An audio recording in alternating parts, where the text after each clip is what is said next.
Hello everyone, thanks for coming to my class. I am Srinivas Adusumalli. Present simple negatives లో 12 మంది నాకు answers పంపించారు. చాలా బాగా చేశారు. ఇద్దరు మాత్రమే మై చిల్డ్రన్ డజంట్ అని రాశారు అక్కడ. మై చిల్డ్రన్ అనేది ప్లూరల్ కాబట్టి డోంట్ రావాలి. అదొక్కటే కొంచెం ఇద్దరే తప్పు చేశారు. మిగతా 10 మంది 60 క్వశ్చన్స్ ఇచ్చాను నేను. 60 క్వశ్చన్స్ అందరూ ఒక్క తప్పు కూడా లేకుండా చేశారు. వీళ్ళిద్దరు కూడా మై చిల్డ్రన్ డోంట్ అని రాయాల్సింది మై చిల్డ్రన్ డజంట్ అని రాశారు. అంతకు మించి ఏం లేదు. సో ఈ రోజున మనం క్లాస్లో సింపుల్ ప్రజెంట్లో క్వశ్చన్స్ ఎలా ఫామ్ చేస్తాం. సో మనం ఇంతకుముందు స్టేట్మెంట్స్లో ఏం నేర్చుకున్నాము. ఒక స్టేట్మెంట్ ఉందనుకోండి, there are some books on the table, there are some books on the table. దీన్ని క్వశ్చన్ ఎలా చేస్తాము, are there any books on the table, are there any books on the table. So there are అని positive sentence begin అయినప్పుడు question ఏం చేస్తున్నాము, are there అంటే inversion చేసాం, subject వర్బ్ని ఇన్వర్షన్ చేసాం. ఇక్కడ ఏ విధంగా అయితే మనము ప్రజెంట్ సింపుల్లో నెగటివ్స్ చేసేటప్పుడు ఇచ్చినటువంటి సెంటెన్స్ని దానిలో ఉన్న పదాలని మనం అటు ఇటు మార్చి ఏ విధంగా అయితే నెగటివ్స్ చేయలేదో క్వశ్చన్స్లో కూడా మనము ఈ పాజిటివ్ సెంటెన్సెస్ని మనము క్వశ్చన్ చేయాలంటే ఇచ్చినటువంటి సెంటెన్స్లో ఉన్నటువంటి వర్డ్స్ తోటి మనము ఇన్వర్షన్ చేయటం వల్ల వాటి వల్ల క్వశ్చన్స్ ఫ్రేమ్ చేయలేము. అందుకని ఏం చేస్తాము, అక్కడ రెడీగా వెయిట్ చేస్తూ ఉన్నాయి ఎవరు, ఆక్సిలరీ వర్బ్స్. సింపుల్ టెన్సెస్ అంటే మీకు చెప్పా కదా, సింపుల్ టెన్సెస్లో ఏ ఆక్సిలరీ వర్బ్స్ వాడతాము, డూ డస్లు వాడతాం. అవి అక్కడ వెయిట్ చేస్తూ ఉన్నాయి, తీసుకుందాం వాటి సహాయము. మన వల్ల కావటం లేదు, ఈ సెంటెన్సెస్ వాటంతట అవి క్వశ్చన్స్గా ఫామ్ చేయడానికి వీలు కావటం లేదు. అక్కడ ఆక్సిలరీ వర్బ్స్ రెడీగా ఉన్నాయి కదా, వాటి సహాయం తీసుకుందాం. తీసుకొని ఏం చేస్తాం, ఇప్పుడు ఈ డూ డస్ అనేటటువంటి పదాల యొక్క సహాయం తీసుకుందాం. డూ డస్లు కూడా మనకు వర్బ్సే ఇవి, కానీ ఇక్కడ మనం ఇవి ఆక్సిలరీ వర్బ్స్గా అంటే హెల్పింగ్ వర్బ్స్గా ఈ సింపుల్ ప్రజెంట్ టెన్స్ని క్వశ్చన్గా ఫామ్ చేయడానికి వాటి వల్ల కావటం లేదు కాబట్టి వీటి సహాయం తీసుకుంటున్నాం. అందుకని వీటిని ఆక్సిలరీ వర్బ్స్ అన్నాం. ఈ డూ డస్ అనేటువంటి ఆక్సిలరీ వర్బ్స్లో డూ అనేదేమో ప్లూరల్, డస్ అనేదేమో సింగులర్. కాబట్టి ఏం చేస్తాం, ఇక్కడ ప్లూరల్ సబ్జెక్ట్స్కి ఏమో డూ తీసుకుంటాము, సింగులర్ సబ్జెక్ట్స్కి ఏమో డస్ తీసుకుంటాం. తీసుకొని ఈ simple present tense questions do డస్లతోటి బిగిన్ అవుతాయి. అది గుర్తుపెట్టుకోండి, డూ డస్ తోటి ఈ క్వశ్చన్స్ బిగిన్ అవుతాయి. రెండవది, డూ డస్ తోటి బిగిన్ అయిన తర్వాత డూ అనేది ప్లూరల్ సబ్జెక్ట్స్ వాడతాము, డస్ అనేది సింగులర్ సబ్జెక్ట్స్ వాడతాము. వాడిన తర్వాత సో మనం ఏం చెప్పుకున్నాము, ఫస్ట్ డూ డస్లతో స్టార్ట్ అవుతాయి. అయిన తర్వాత డూకి సంబంధించినటువంటి ప్లూరల్ సబ్జెక్ట్స్ లేదా డస్కి సంబంధించినటువంటి సింగులర్ సబ్జెక్ట్స్ వస్తాయి. వీటి తర్వాత అసలైనటువంటి వర్బ్స్ వస్తాయి. ఈ వర్బ్స్ కూడా మీకు ఇంత క్రితం చెప్పినట్లు సింపుల్ ప్రజెంట్ టెన్స్ నెగటివ్లో చెప్పినట్లు ఇక్కడ కూడా మనం కేవలము బేర్ ఇన్ఫినిటివ్సే వాడతాం. ఇక్కడ మళ్ళీ look looks, speak speaks, drive drives, iron irons అవి మనము వాడవలసిన అవసరం లేదు. ఎందుకు, అక్కడ చెప్పాను ఆల్రెడీ. ఈ సెంటెన్స్కి ఎప్పుడైనా సరే సెంటెన్స్లో ఏ సెంటెన్స్ అయినా సరే వర్బ్ అనేది సబ్జెక్ట్ అగ్రి అవ్వాలా. ఆ అగ్రిమెంట్ ఇక్కడ జరిగిపోతుంది. డూ సంబంధించినటువంటి ప్లూరల్ సబ్జెక్ట్ ఇక్కడ వచ్చేసింది కాబట్టి ఈ వర్బ్ అనేది ఈ సబ్జెక్ట్తో ఇక్కడ అగ్రి అయిపోయింది. కాబట్టి తర్వాత మనకు వీటితో సంబంధం లేదు. ఇంకా ఇక్కడ కూడా అంతే, డస్ అనేటటువంటి సింగులర్ వర్బ్ డస్ అనేటువంటి సబ్జెక్ట్తో అగ్రి అయిపోతుంది ఇక్కడ. సో ఇక్కడ ఆల్రెడీ సబ్జెక్ట్ వర్బ్ అగ్రి అయిపోయింది కాబట్టి ఇక్కడ మనం ఇక వీటిని మార్పు చేసే పని లేదు. ఇక్కడ ఇవన్నీ మనము బేర్ ఇన్ఫినిటివ్సే వాడతాము. అర్థమైందా, look, speak, drive, iron, like, go. తర్వాత ఏంటి, ఇక దీనికి సంబంధించినటువంటి ఎక్స్ట్రా ఇన్ఫర్మేషన్ లాస్ట్లో ప్లేస్ చేస్తాం. ఓకే, ఈ సెంటెన్సెస్ ఈ క్వశ్చన్స్ ఎలా ఫామ్ చేస్తాం చూడండి. ఈ క్వశ్చన్స్ ఫామ్ చేసే ముందు మనము పంక్చువేషన్ అనేది తర్వాత నేర్చుకుందాం. కానీ చిన్న చిన్న పంక్చువేషన్ ఈ పాటికి మీకు తెలిసి ఉండాలి. ఏంటంటే అది మీరు నాకు కామెంట్స్లో రాసిన 2-3 స్టూడెంట్స్ నాకు నేను ఇచ్చిన హోంవర్క్ని నోట్బుక్లో రాసి నాకు పంపిస్తున్నారు. సో మీరు చేయాల్సిన పని ఏంటంటే చిన్న చిన్న పంక్చువేషన్ అంటే మీ అంతా మీరు తెలుసుకుని ఉండాలి. ఈ పాటికి ఏంటంటే ఇంగ్లీష్లో ఎప్పుడైనా సరే సెంటెన్స్ బిగినింగ్లో ఉన్నటువంటి ఫస్ట్ వర్డ్లో అంటే ఫస్ట్ పదంలో ఉన్నటువంటి మొదటి అక్షరము క్యాపిటల్ లెటర్తో బిగిన్ అవ్వాలా. అదేం పెద్ద విషయం కాదుగా మనం ఆలోచించడానికి. సో సెంటెన్స్ ఎప్పుడు క్యాపిటల్ లెటర్తో బిగిన్ అవ్వాలా. 2, అది కనుక పాజిటివ్ సెంటెన్స్ అయితే చివర ఫుల్ స్టాప్ పెట్టాలా. లేదుగా అది కనుక క్వశ్చన్ అడిగితే క్వశ్చన్ అయ్యి ఉంటే ఇక్కడ క్వశ్చన్ మార్క్ పెట్టాలి.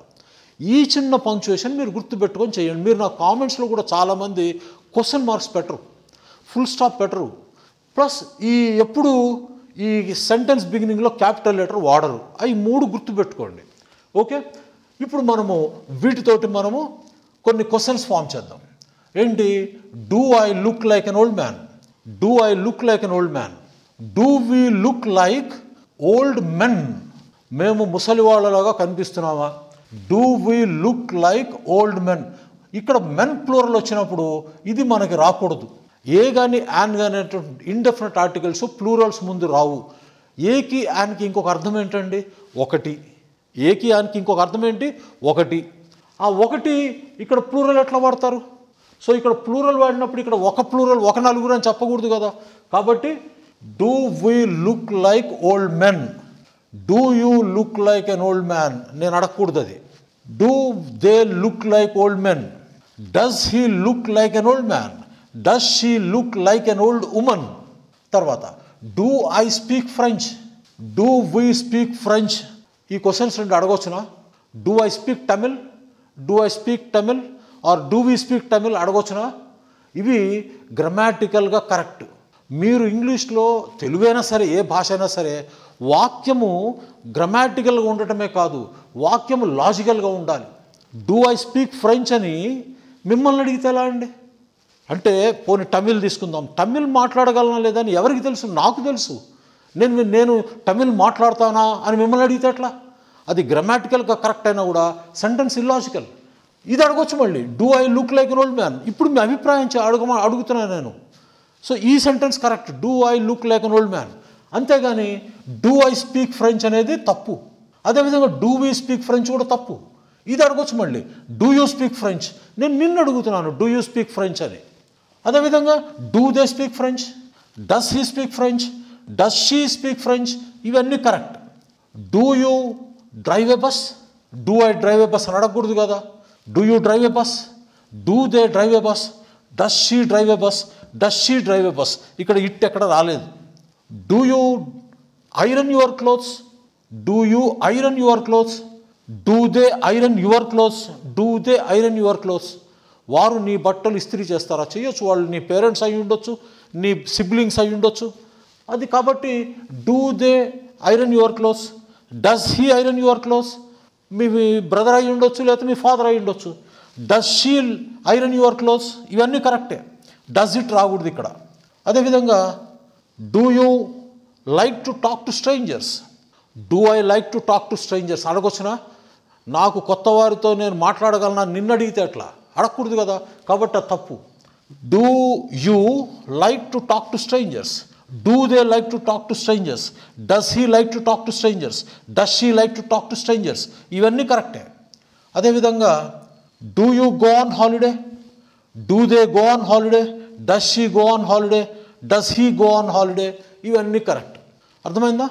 కాబట్టి ఇలా మీరు క్వశ్చన్స్ ఫామ్ చేసినప్పుడు చివరిలో ఆ క్వశ్చన్ మార్క్ పెట్టండి. ఈ క్వశ్చన్స్ అన్ని సింపుల్ ప్రెజెంట్ టెన్స్లో క్వశ్చన్స్ అన్ని డూతో కానీ డస్తో కానీ స్టార్ట్ అవుతాయి. ఎలా? ప్లూరల్ సబ్జెక్ట్ అయితే డూతో స్టార్ట్ అవుతాయి, సింగులర్ సబ్జెక్ట్స్ అయితే డస్తో స్టార్ట్ అవుతాయి. అంతవరకు గుర్తుపెట్టుకోండి. అంతేగాని మనకి యూట్యూబ్లో చెప్పినట్టు స్పీక్ అంటే దీని వెనుక డూ దాక్కొని ఉంటుంది, దొంగోళ్ళలాగా బూచోళ్ళలాగా. స్పీక్స్ అంటే డస్ దాక్కొని ఉంటుంది, దొంగోళ్ళలాగా బూచోళ్ళలాగా. అవంతా నాన్ సెన్స్. సో అవన్నీ అందుకే నేను ఫస్ట్ క్లాస్లో చెప్పాను, పొరపాటును కూడా అవన్నీ మర్చిపోండి. క్లాసుల్లో V1 V2లు ఇవన్నీ మర్చిపోండి. ఇదంతా నాన్ సెన్స్ అది. కాబట్టి మన వల్ల కాలేదు ఒక పని చేయడం, ఏం చేస్తాము? ఎవరి సహాయం అని అడుగుతాం. అదేవిధంగా ఇక్కడ కూడా ఈ సెంటెన్సెస్ వాటంతటవి మనము క్వశ్చన్స్ ఫామ్ చేయలేం కాబట్టి ఆక్సిలరీ వర్బ్స్ యొక్క వాటి పేరే సహాయం చేయడానికి ఉన్నాయి అక్కడ రెడీగా. కాబట్టి వాటి సహాయం తీసుకొని క్వశ్చన్స్ ఫామ్ చేసాం. సరేనా? దీనికి కూడా క్లాస్ వర్క్ ఇస్తాను, హోంవర్క్ ఇస్తాను, చక్కగా చేయండి. మీరు చాలా బాగా చేస్తున్నారు హోంవర్క్. ఆ సింపుల్ ప్రజెంట్ నెగటివ్స్లో అవసరం లేదు నాకు తెలిసి, దాన్ని ఏమీ నేను మళ్ళీ క్లాస్ చెప్పి మీకేమీ ఎక్స్ప్లెయిన్ చేయని అవసరం లేదు. మీరు ట్రై చెయ్యండి. తర్వాత ఈ క్వశ్చన్స్ అన్ని నేను ఇందులో ఇస్తున్నటువంటి క్వశ్చన్స్లో మీరు గమనించారో లేదో, మీకు తెలియనటువంటి చాలా వొకాబులరీ వాడుతున్నాను. అథీస్ట్ అని వాడుతున్నాను, చాలా వాడాను. సో అవన్నీ మీరు ఈ ప్రాసెస్లో నేర్చుకోవచ్చు. అది కాక చాలా సందర్భాల్లో మీరు రోజువారీ వాడేటటువంటి సెంటెన్సెస్ కూడా వస్తున్నాయి ఇందులో. ఇవన్నీ కాకుండా అసలు వీటిని గట్టిగా పైకి చదవటం వల్ల మీరు ఎన్ని ఎక్కువసార్లు చదివితే అంత అలవాటు అవుతాయి ఈ క్వశ్చన్స్. ఇదే కాదు, నేను ఇచ్చిన ప్రతి క్లాస్ వర్క్, ప్రతి హోంవర్క్ చక్కగా మీరు ఎన్నిసార్లు వీలైతే అన్నిసార్లు పైకి చదవండి.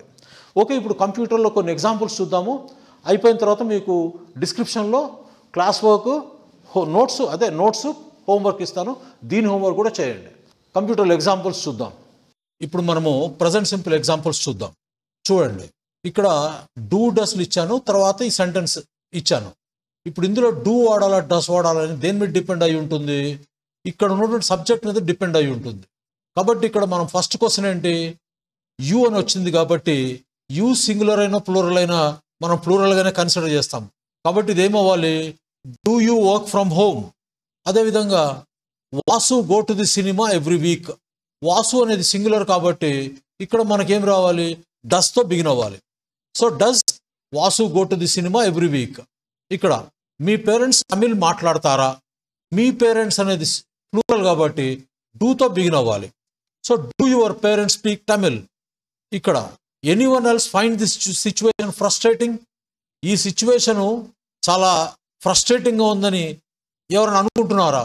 ఎవరైనా అనేది సింగులర్ కాబట్టి ఇక్కడ డస్ ఎనీవన్ ఎల్స్ అంటే నాతో పాటు ఇంకా ఇక్కడ కొంతమంది ఉన్నారు, వీళ్ళతో పాటు ఇంకెవరైనా ఫ్రస్ట్రేట్ అవుతున్నారా?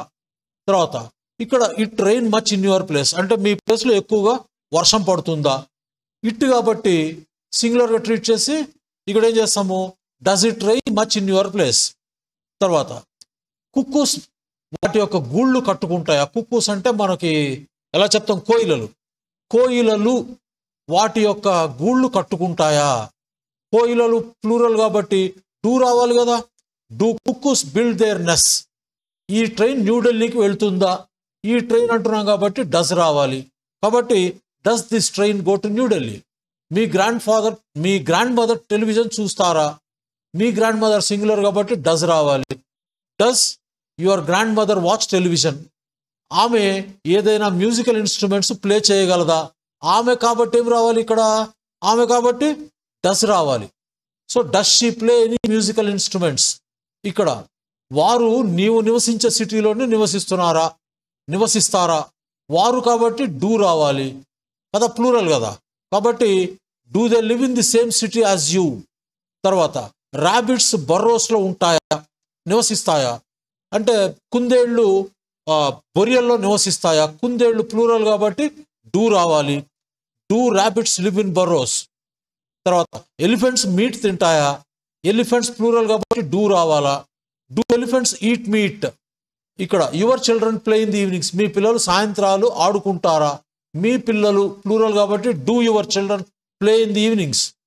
ఆ అమ్మాయికి డాక్టర్ కావాలని ఉందా? ఆ అమ్మాయి సింగులర్ కాబట్టి does. So does she want to be a doctor. Your sister అంటున్నాం కాబట్టి డస్ రావాలా? ఏమిటి ఇది question, does your sister like working at the weekends. So శని ఆదివారాల్లో వర్క్ చేయటం మీ సిస్టర్ ఇష్టపడుతుందా? తర్వాత యూ అంటున్నాం అంటే డూ రావాలా? So do you have a problem with reading. So చదవటంలో నీకు ఏదైనా ప్రాబ్లం ఉందా, ఇబ్బంది ఉందా? Rama and Karuna like to keep pets. So వీళ్ళు పెంపుడు జంతువుల్ని పెంచుకోవడానికి ఇష్టపడతారా? ఎవరు, రామ అండ్ కరుణ. ఇద్దరు చెప్తున్నాం అంటే ప్లూరల్ కదా. ప్లూరల్ అంటే ఏమొస్తుంది, డూ రావాలా? Do Rama and Karuna like to keep pets. Okay, so ఇంతవరకు మనము ఈ సింపుల్ ప్రెజెంట్ టెన్స్లో క్వశ్చన్స్ చేశాము. మీకు ఎగ్జాంపుల్స్ అంటే హోంవర్క్లో చాలా ఇచ్చాను, హోంవర్క్ చేయండి. ఇప్పుడు నేను 16 సెంటెన్సెస్ చెప్పాను, అక్కడ మీకు ఒక 20 సెంటెన్స్లు వస్తాయి. అవన్నీ కూడా రాసుకోండి. తర్వాత నేను ఇచ్చినవి కూడా బాగా చదవండి, హోంవర్క్ చేయండి. ఓకే, నెక్స్ట్ క్లాస్లో కలుద్దాం. అప్పటి వరకు టేక్ కేర్, బాయ్ బాయ్.